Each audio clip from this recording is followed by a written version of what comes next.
Hello and welcome to my channel. My name is Crisanta de la O. I'm 35 years old, mother of 4, and I'm documenting my journey into becoming a nurse. But right now I am doing Vlogmas and it is day 8.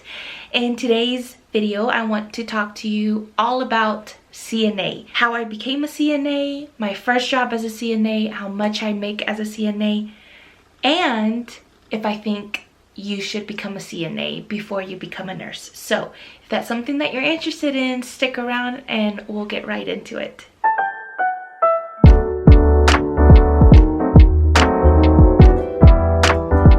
Okay, so I don't want to take up too much of your time. I just got off of work and I am losing the light, so I'm going to speed this up in a concise and educational manner. Okay, so first things first. How did I become a CNA? My situation is unique. I live in a very small town in rural West Texas. There aren't many resources here. There is not a CNA training here. The one that I had to look into was in a city that was 3.5 hours away. The good thing about it is they offered weekend classes because I was not going to be able to do Monday through Friday classes even though I would have graduated sooner. It would have been a 4-week, but because I chose the weekend classes and it was a 3-hour drive for me, it took me 8 weeks to complete. But there's always a but in my story. I actually did my training during COVID, and so I believe it ended up taking me just an extra week longer. I don't remember if it was a week or 2, but it wasn't that much longer. So anyways, yes, I did weekend classes, and the way that I would do it is our classes were Saturday and Sunday, and they started off with the didactic portion, meaning it was all the theory classes, so we didn't have to do our clinicals yet. They front loaded with didactic and then we did our clinicals at the end. That's how the program was set up. 8 weeks to complete, Saturday and Sunday, and it was 8 to 2, I believe, is what, from what I remember, it was 8 to 2.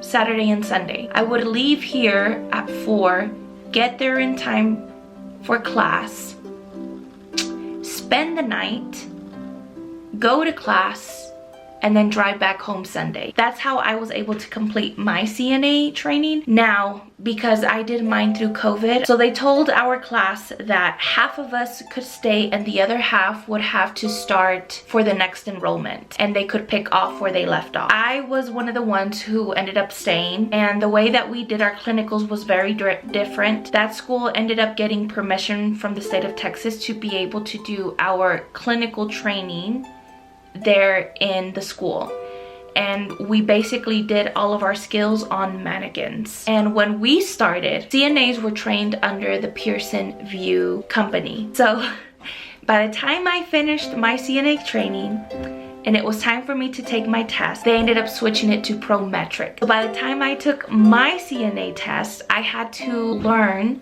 how Prometric was testing. When it comes to my journey, there's nothing about it that's gonna be linear on the way up. There's going to be a lot of bumps. But anyways, I got that done. I was able to get it done. I didn't get certified until the following year. And yeah, I ended up passing the skills and the written exam. The written exam was pretty much self-explanatory. For me, it was more the skills. They had different skills with Prometric, and so I studied for those just to make sure I was doing them correctly. Now, my first CNA job, it's actually the job that I'm working right now. I am currently a hospice aide. And this is how I came about it, because I knew nothing about hospice. I didn't even know hospice existed. As you know, as a CNA, you need to keep your license active. And if you don't use it, you lose it. I was coming up on my 2nd year, and if I didn't use it soon, I was going to lose my CNA license. And I really did not want to lose it because I worked really hard and we spent a lot of money traveling and staying at hotels and paying for the class. I really didn't want to lose it. So I was still working as a teacher, and it just so happened that I came across an ex-coworker. Back in 2011, I worked at our local hospital, and I was actually a unit secretary. So I was the one who would go into the ER and I would ask the patient for their information and their insurance, or labor and delivery, just anywhere in the hospital. I would be the one to collect information. So I came across an ex-coworker. She was a nurse, or she is a nurse, and she told me that she was working for hospice, and she asked me, hey, so do you still have your CNA? And I said, actually, yes, I do, and I'm looking for a CNA job. She said, well, great, because we're needing a CNA. And so I applied, and I got it. I was about maybe 2 months away from my license going expired if I didn't use it. So it was a godsend. And you all, I absolutely love my job. Love it. I never knew that I would love hospice this much. I didn't even know hospice was a thing until I ran into my coworker, and I was desperate. I had been applying to other CNA jobs in the area, and for some reason I was not getting, it was just crickets. And I thought that was odd because I've had their CNA listings open for months and I've been applying and nothing. But now I know it's because I was supposed to get this hospice aide job, and I absolutely love my job. I'm very, very blessed that I was able to get the CNA job and then pay me as much as they do for the area that I live in. In a nutshell, my first CNA job is a hospice aide. Okay, I'm losing the light, so I'm going to hurry. How much I make as a CNA? So with my company as a hospice aide, I make $19 an hour, and I get paid mileage. And the mileage is 45 cents a mile, so it's really nice for the area that I live in. That's a lot. So I'm averaging about $20 an hour as a CNA, and I get paid hourly. I don't get paid by visit. So yeah, just wanted to throw that in there. Now, if you are full-time, then you get paid a salary, and I don't know what that salary is, but I'm considered a PRN CNA. And of course, my battery's about to go out. Hold on. Okay, so last question. Do I think you should become a CNA before you go into nursing school? Yes, 100%, and let me tell you why. First of all, during CNA training, you get a very small taste of what nursing school is like, where you get the didactic portion and then you get the skills portion. There is such a great correlation between nursing school and CNA training.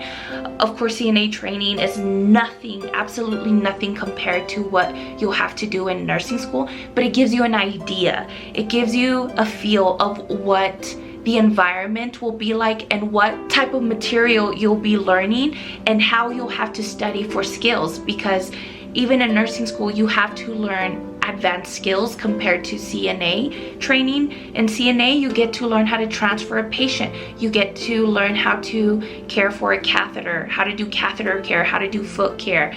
Not only are you learning how to study for these skills and knowing that you'll have to study skills in nursing school, but it helps you be a better nurse. It gives you that foundation training of a nurse, knowing the very basic necessities of patient care. Absolutely, I think you should do CNA training and work as a CNA before you become a nurse.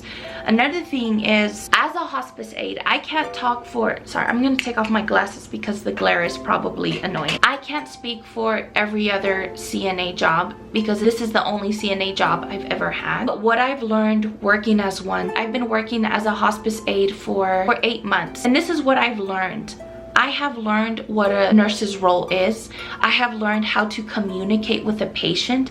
I have learned how to not just be comfortable and ask questions, but how to deal with grief and how to deal with loss and how to deal with patients during their most vulnerable times in life.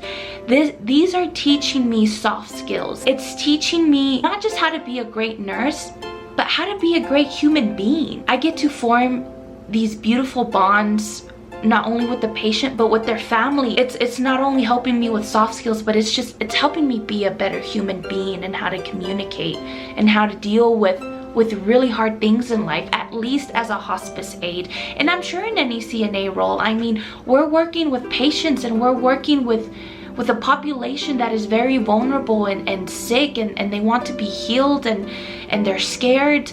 Like, it's a blessing to be in the position that I'm in and the position that I will be as a nurse. I mean, it'll be an even greater blessing to be able to be with a patient as they pass on. I can't think of anything that's more rewarding than to be the one present during a very beautiful time in their life where I'm a Christian, so I believe that they will go to heaven, and who knows, maybe I can be the one to help them accept Christ into their heart so that they can pass on to heaven. It's not for everyone, and it shouldn't be for everyone, but it's definitely for me, and I find it to be an honor to be able to be in that type of position. Besides the communication skills and the soft skills that you learn, you also start to hear medical lingo, like treatment and their illness. You'll be able to go into nursing school with such a great foundation because you've been around it, and you'll be able to connect the dots because you have real world experience in it. And I get to see firsthand how a nurse takes care of a patient when it comes to wound care, when it comes to patient care, when it comes to asking questions. It helps you be more comfortable around patients. I've seen so many nursing school vlogs, and a lot of these feel so embarrassed to walk into a patient's room because they don't know what to say.